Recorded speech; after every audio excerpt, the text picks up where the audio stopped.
It's so good.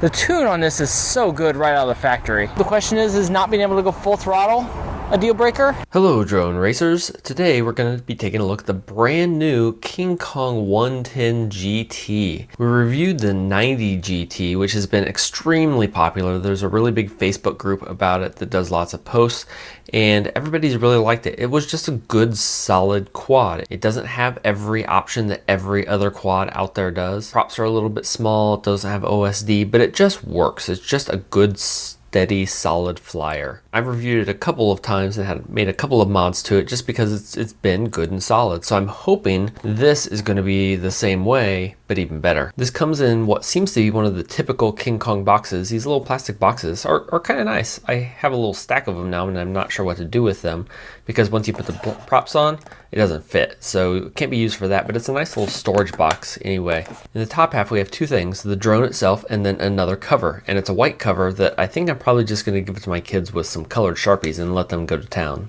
Now, as a side-by-side comparison, I expected this to be pretty much exactly the same thing, just a little bit bigger. And it is definitely bigger, but I'm noticing the arms aren't nearly as reinforced. You see the shape here in the kind of an A-frame arm on the old one.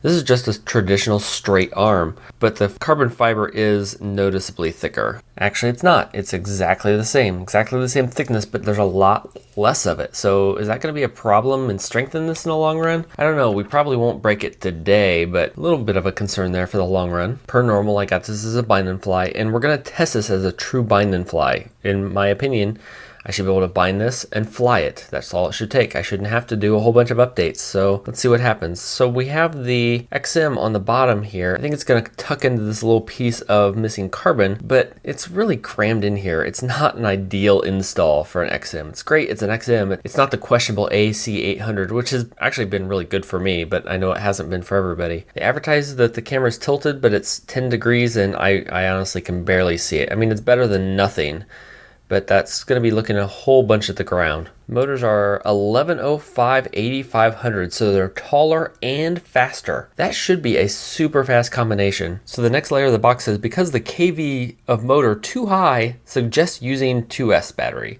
And I can see that in this case. With the 7500s we've been testing on some drones recently, we can get by with a 3S there. But with an 8500, this might be too much. It's probably going to be a stress test after several reviews, because I think the 3S will rip this to shreds. One nice thing about the 110 GT is it comes with a lot of options. You can install your own receiver, but with really good options, I don't see why that would be necessary. I have the XM as a free sky. We have Spectrum available. We have the Fly Sky option. We also even have a Futaba option. So I have a couple of friends that still have Futaba fast systems. So it's nice to see there's more and more options available for them if they do want to branch into drones. We have the instruction manual, which looks like it's probably both for the 95 GT and the 110 GT. The main difference is the 110 has a little bit bigger motors and it's a little bigger. Yeah, there we go.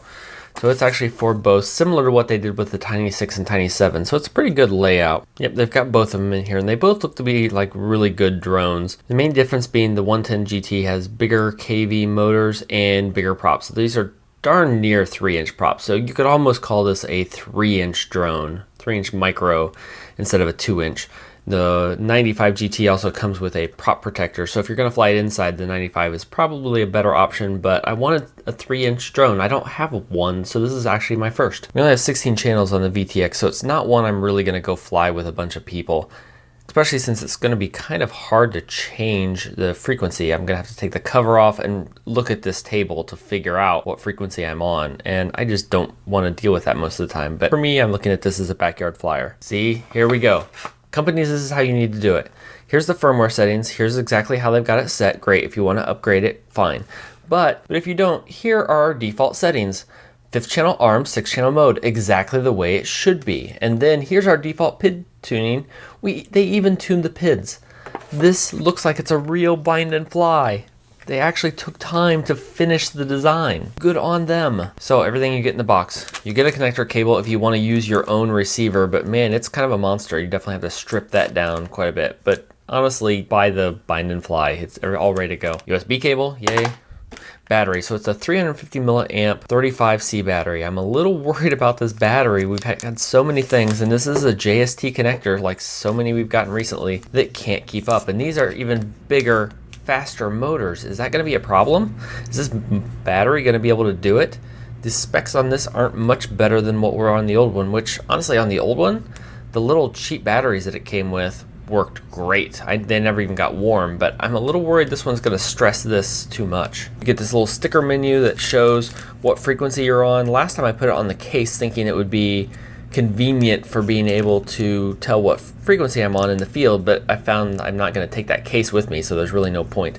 A prop puller, which I've got a huge stack of those at this point, and then rubber bands to hold your battery, and there is one already installed, thank goodness, because I don't want to have to change that. Total pain in the butt. You'd have to take the thing completely apart in order to change that, so I don't ever want to have to do that. And then another baggie that, look, they labeled them. I've really come to appreciate this recently. M28, and then 2 sets of props. There's white and yellow, so you can fly either one.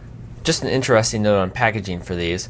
These come with 2 yellow and 2 white in each bag. I'm assuming one of these bags is clockwise and the other's counterclockwise, but it does make it so you have to open both of the bags just to install the props, which is a little unusual. It seems like usually I find one bag you're ready to go and it gives you everything you need, and then the other bag is a spare. So these are 2840 props, so it's kind of interesting. They look to be kind of aggressive for as small as they are. They are significantly bigger than the props on my 90 GT, so I'm pretty excited about having a 3-inch to fly around because I think my backyard is kind of perfect for one. So an interesting design decision. With the XM, it's under here under this rubber band. The XM does have a bind button that you have to connect to, but it's on the bottom, which is probably good in the long run, but it does mean you have to take this out completely in order to get it to fit. I think I do prefer this being upside down the way they did it, so it's probably good because that way it has the power terminals and the antenna receiver on the bottom side, or I guess it'll be on the top once it's flying, but still, it puts it there so if it gets pulled and yanked on, it's going to apply pressure against the plate instead of pulling off. So it's probably the right decision, but it does make it a little interesting to bind. So in order to bind this one, you do have to get this little tiny button pushed, then plug in the battery. So let go there, we have a solid light, so I should then go to my receiver and I just go to bind, and we'll bind, and the light starts flashing, so that's good. The other thing you'll notice is I did set, because this is an XM, I'm on D16, and I set my failsafe mode to no pulses because that's what will make it drop in a failsafe mode. So now we should just reconnect this. And I think there's a green light on there that you probably can't see through that red sticker. They do not have motor stop on this, which I usually prefer, but that's not too bad. So it'll still work. Motor stop. Hey, look at that. Ready to fly right out of the box. I bound it and now I can fly it. That's all it takes. Thank you, Kingkong. Well, I really can't because I need to install this first. But looking at it, I have an idea. I actually think this might be just about perfect because you put the battery here and I don't really want the antenna there. But if I slide, my plan is to slide this antenna all the way back, and there's a little gap here where the battery goes through, and I just want this hanging out the back. So I've got the antenna stuck through there. It's already stuck to this what is double stick tape, so you can take this red side off and it will stick also. And I noticed in a really good design, it is exactly the width of this gap. So it's gonna fit in there perfectly. There it's in. It actually turns out pretty good. It's not great, but it's pretty good. So with the cables going this direction, I could turn around, but it kind of just fits in naturally better this way. The double stick tape is all the way in the end. It's also pressing on the antenna, so it's holding that a little extra. The cord is going across here. I've got this pushed through the back, which I think will be far better. And I generally don't find that'll get in the way of the blades. Yeah, it's hanging out a lot. It could conceivably get up, but I'm gonna try and keep it bent down. Just have to pay attention because then the battery connection will also help hold it down. It's not gonna go up and hit, but it should give me really, really, really, really good coverage. So now I just need to install the props. We're gonna go fly it. All right, so we're outside. It's super windy. I seem to say this every time. I think this might be the windiest year in history. We should be able to arm. We have motors turning, that's good. And then, let's see, we should be in level mode is what I would expect. We are, oh, that's pretty quick. I'm only at like 20% throttle and it's going up pretty good. So let's try just a punch out. Wow, holy cow, that's fast on 2S. That's pretty impressive, and it's very smooth. It's super quiet. See if I can see. That's how quiet that is. That is so quiet. It's kind of ridiculous, even with all the background noise I have here. So we'll see if we programmed in horizon mode. Looks like it. Second switch on switch B is horizon mode. Wonder if they did air mode on this. Nope. Does not look like they have air mode enabled for horizon mode, just so you know. And then air mode. So I don't know if they have air mode actually enabled, but it is rate mode. And it is programmed exactly the way I programmed my radio out of the box. I'm very happy with that. Very smooth. It's blowing into with the wind because it's super windy. Oh, there's some jitter because the wind picked up a lot. You can probably hear it in the microphone. So with exceptional amount of wind, yeah, it is fighting a little bit, but overall, really, really nice right out of the box. The way a bind and fly should be. I have no problem doing updates to this. I can set up beta flight, I can do PID tuning badly. So the first thing you'll notice is there's no OSD, which is a shame because that's probably gonna be the one downside of this thing. Lack of an OSD is not a huge deal, but there's no telemetry because it's an XM. And I don't think there's a buzzer either. Although it has a really good video signal. Same as the Kingkong 90T also had a really good video. Really smooth, no jitter. We're not going fast right now, but on the other side of a tree. So let's go a little fast. I'm not gonna test the range on it right now. With the 90 GT, I could get about, there we go. So let's go to air mode. Well, I'm assuming air mode, I don't really know. Wow, it's quick. It's not like ripping fast like the Lizard. Oh, level mode, there we go. See, that's why I keep level mode. I couldn't see, I could switch to level mode and just let go, and I was pretty sure I was gonna be okay. Don't know why, it was because I went full throttle. That was my first full throttle run. Let's try that again. Am I back to air mode? I am. Yeah, woo, that full throttle, I lose video. Interesting. Is that a problem because of the battery? I'm guessing it is. All of these with these little JST connectors have been a problem with the battery. They just can't handle it. So I have a whole bunch of XT connectors. This is probably gonna get one also. I was hoping, yeah, no video on full throttle. That's a shame. I was hoping because this was a 35C, it would be a lot better. I don't even want to try 3S. There's no way. But even with that, it rips around even not at full throttle without having any problem there. If I don't go straight to full throttle, it seems to be okay. It is pretty fast. I'm pretty happy with it, except for that. That's a problem. And the Lizard seems to be the only one that has really done it right, and I think it's mainly because of that connector. Just at this point, all of my 2S's and 3S are going to go to the XT30 connector because they can't handle the power. Hopefully, I lost it. So I'm probably at low battery too. Because I don't have an OSD, I really have no idea how much power I've got on it. So this is the third micro in a row that had these garbage JST connectors, which used to be fine, but we draw way too much power. So I'm gonna do a quick test. I'm gonna put some XT30 connectors on here and find out if that's enough, or do I need to replace the wire? Because after stripping that wire, I think it's probably 24 gauge. It might be 22, but I can't totally tell, but it's not very big. It's pretty small. Is that enough for this? Probably not. But we're gonna find out. But we're gonna test this first, and then if that doesn't work, probably in the next video we'll go about completely replacing them, because I have 3 quads now I need to do this on. Because I have so many of these, I'll end up making a dedicated video for soldering these connectors, but for now, we'll do a montage.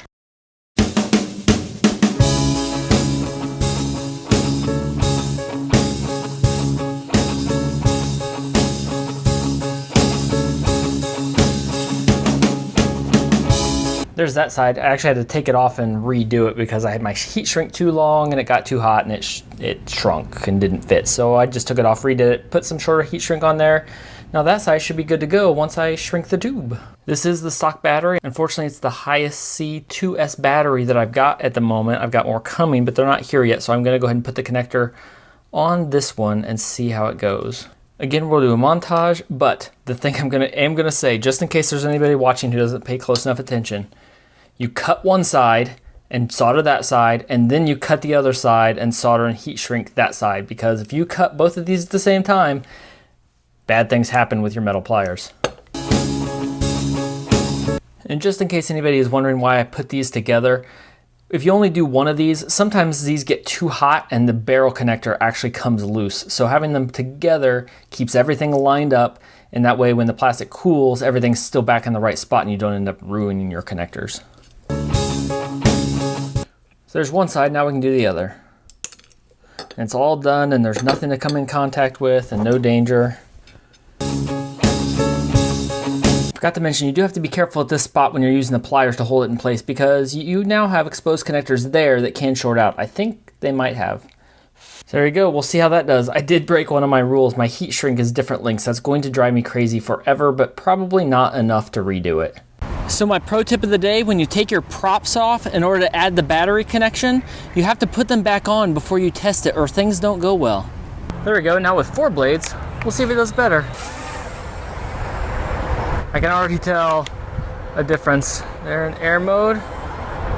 So I probably ought to just check the one problem first. Let's do that. Let's bring it back, get it in level mode.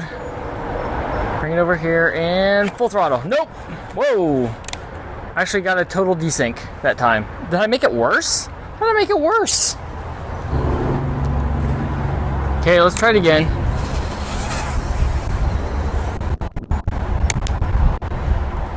It's fast, even at half throttle, which is as high as I'm kind of willing to go. If I ease my way up on the throttle, it seems okay. And if I just go up, don't punch it all the way, it seems okay. There, nope. Okay, no bueno at full throttle. You'd think they would notice that from the factory. So this is with the better connections now. That's not enough. I have to conclude it's either the battery or the wire's too small, or the whole controller system just can't handle it, which is kind of disappointing. It's so good. The tune on this is so good right out of the factory. You just not being able to go to full speed is a problem. It's fun. It's fun, you just have to be too careful, so careful. I know a lot of people aren't brave enough to get to full speed anyway if they're starting out with these. So, I mean, it's a good option and it's fast. You can tell it's fast. Camera angle isn't great.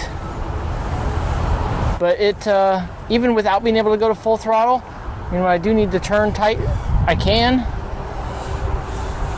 And go pretty darn quick with this thing.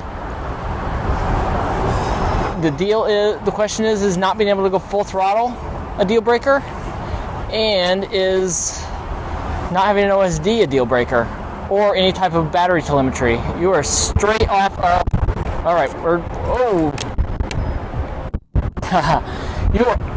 you are only on a timer on this one. Okay, because I'm feeling stupid, this is a 3S. I only charged it to 75%, so the voltage isn't totally maxed out.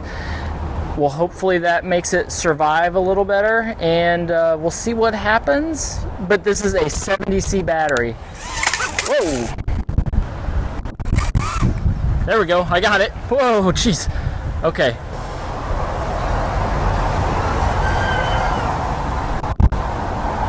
This battery is super heavy.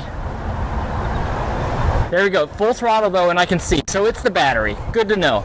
With 70C battery, at least with 3S might be the trick, because a 3S 70C battery, and I'm only at a fraction of the throttle, which is probably okay. Well, I don't quite keep it. Wish I could scan my goggles and make sure I'm on the right channel. That is one advantage of the EV2s. That doesn't happen. There's full throttle. And whoa, I almost lost it into the pond. That'd be bad. It's pretty good. You know, I don't think this one is a problem at all. Getting it in the air is the hardest part. Once you get it there, it's ready to rip. And desync. Both of those things. There is just not a perfect quad right now, but this one's still, the tune goes a long way for me. And I think my battery's low. I gotta get a timer set up. So now, after all of that, what do I think of the Kingkong 110 GT? I still like it. I had problems. I crashed it every time. The props bent right back into place, but it flew really well. When I wasn't at full throttle, it was one of the best flying quads I've had right out of the box. It was just really impressive. I spent so much time trying to diagnose it that I kind of forgot that while I was going, but it just flew really nice. I love the XM receiver. I never had any range issues. I didn't push it too hard, but it does need some work. It needs an OSD. I have to have an OSD now. I don't always have to have an OSD. I'm fine with telemetry. If I have telemetry on my radio and I can hear what the battery is, that's fine. When I started doing this, I could always tell when a battery was getting low and come in and land. These batteries now are so good that they run until they are dead and then it just falls out of the sky, which is a problem with a drone. You need to know when your batteries are getting low. I'm not going to end up getting telemetry on this, so I need an OSD to do it.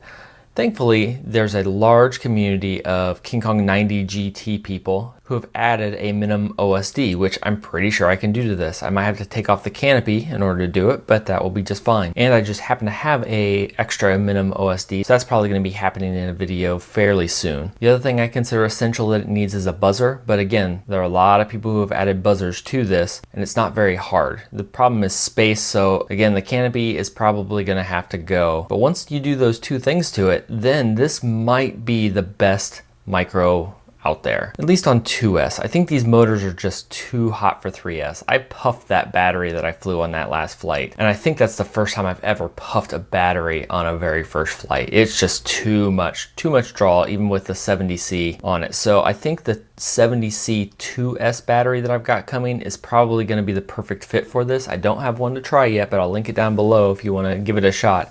Should be pretty good, and I think we'll sort out the rest of these issues. After a little additional testing, I could tell that the connector does help. Once I have it open, I probably will go ahead and put on bigger wires too, just to make sure everything is totally good to go. But like I said, as long as I wasn't at full throttle, it flew beautifully. It was just a great little flyer.